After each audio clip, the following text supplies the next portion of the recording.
Hi, my name is Bruno, and just thought I'd give you a quick look at the Windows 7 tablet PC that I'm selling on eBay.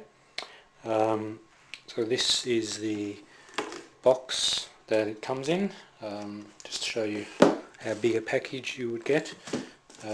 Get the driver CD, you get a cable for a video out and wired network in case you don't have Wi-Fi.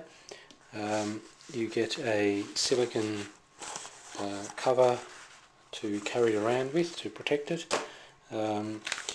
You get a protective screen thing so you don't scratch the screen. These are very difficult to put on. If you are going to put it on, you should do it immediately, the first thing you do, otherwise any little bit of dust will show up as bubbles. You get the power adapter with the Australian plug, which is very useful if you live in Australia, and the device itself. There it is. So that's a 10-inch Windows 7 tablet PC capacitive multi-touch. So just trying to avoid some glare here. So we switch it on just by holding down the on button. You see the blue light come on, indicating that it's booting. This is in real time, so you can get an idea of how long it will take to boot up. It's got the Intel Atom N455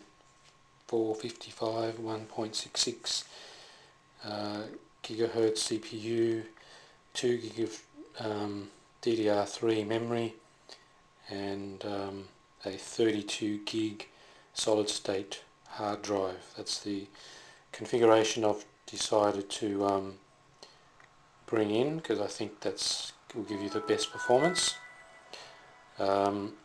Now I've already configured this up to connect to my Wi-Fi, so I'll just try and hold it up while I show you the device itself.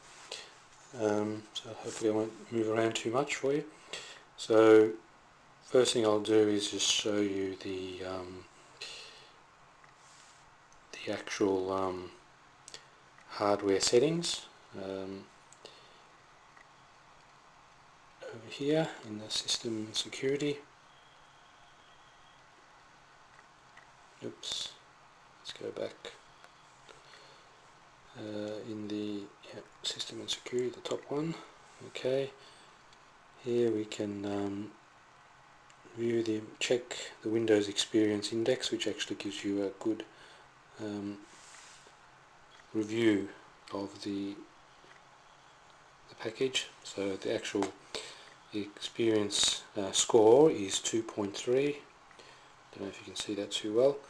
And here you can get a more detailed list of what we've got here. So I'll try and bring it a bit closer so you can read it. So that's the Intel Atom CPU, as I said, 2 gigabytes, graphics accelerator 3150, with 256 memory, 16 gig, it's a 32 gig SATA drive. After you format it, you end up with 30 gig free, and I'm currently got 16 gig of stuff on here. That's the Windows. Just go through there, which I'm just using the touch screen with my finger to see all the other settings. Okay, you can, if you would like to, squash that down to a smaller size. It shows you the sort of zoom features with the multi-touch. One example of that. So that just gives you a look at the actual, a very quick look at the configuration of the system. Another useful demonstration might be just looking at pictures. Just got the default pictures that come with Windows here. Okay, so flicking through, just a quick flick like that goes forward, quick flick that way goes backwards. If you want to again zoom in with the multi-touch, just press on the screen and there you go, it starts to zoom as much as you like. And once you've zoomed in, obviously you can move around just by touching the screen and then zoom back in. Okay, so it just gives you an idea of the multi-touch features and how the responsiveness of flicking through pictures. Of course, one of the main things you'd want to do on this is browse the web. So I've got Mozilla Firefox, but you might like Internet Explorer. So start that up, and you can see at the bottom here a little bar that shows you it's connected to internet and the signal strength, so that's Wi-Fi. So there's theage.com. And get a look at the date that I made this video.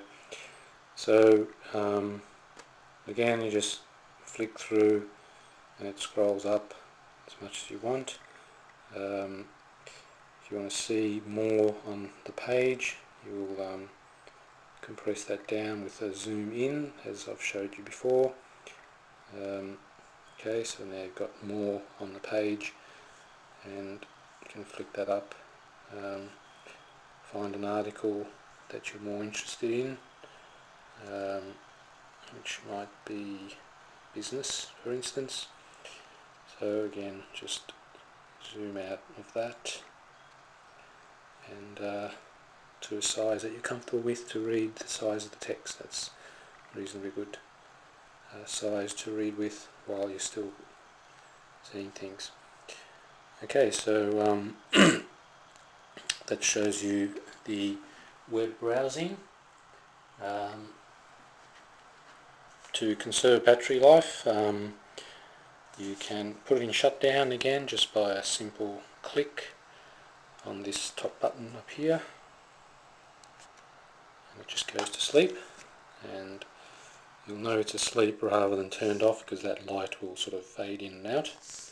Okay, and then switch it back on. You just hold down the button here until that light goes on solid, and then it comes back alive from being asleep. Okay, so just go back into there, and also it's obviously able to turn from portrait to landscape by turning it around and back the other way. Now it's actually upside down from where I was holding it. Just do the four angles that you could possibly want, and that works with whatever's on the screen at the time. So that's a very quick tour of the device to show you its capabilities, and yeah, you can read the more detailed specs on the eBay page. So as a last thing, I'll just shut it down. Complete shutdown, you just press the shutdown there, and it goes away and starts to shut down. Okay, that's it.